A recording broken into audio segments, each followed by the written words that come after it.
ধানের নয় বাঁশের ফুল থেকে চাল উৎপাদন করে এলাকায় সাড়া ফেলেছেন দিনাজপুরের ফুলবাড়ী উপজেলার কৃষক সঞ্জু রায়।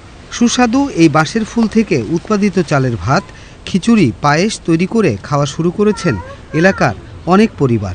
সেই চাল খাওয়ার জন্য কিনে নিয়ে যাচ্ছেন অনেকে।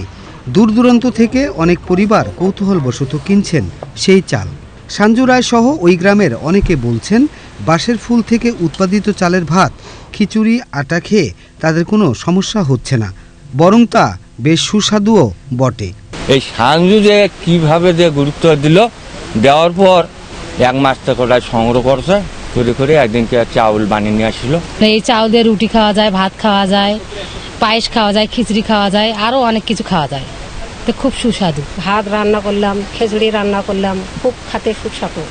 তখন পাড়ার প্রতিবেশীরা আসি, তখন সবাই আর কি কিনে নিয়ে যাচ্ছে, চাউল বদল করে নিয়ে যাচ্ছে, নিয়ে যায় ওরাও খাচ্ছে, খুবই ভালো লাগছে।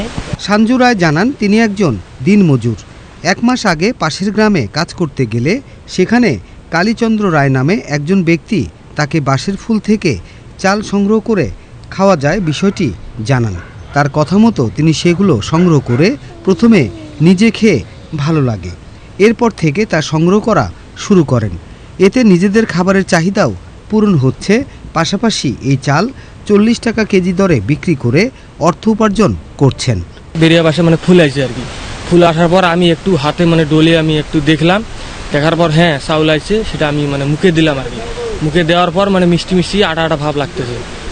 তারপর থেকে আমি এটা আর কি সংগ্রহ করতে লাগলাম আর কি। আমার মা আর কি স্ত্রী পাক করলো যে ভাত বা পায়েস খিচুড়ি পোলাও আর কি পাক করছিল, সেটা অসাধারণ খেতে আর কি, অপূর্ব খেতে, এত টেস্ট অন্য অন্য চাউলের থেকে অনেক আর কি ভালো বা test. Shariful Islam, desk report, Bangladesh television.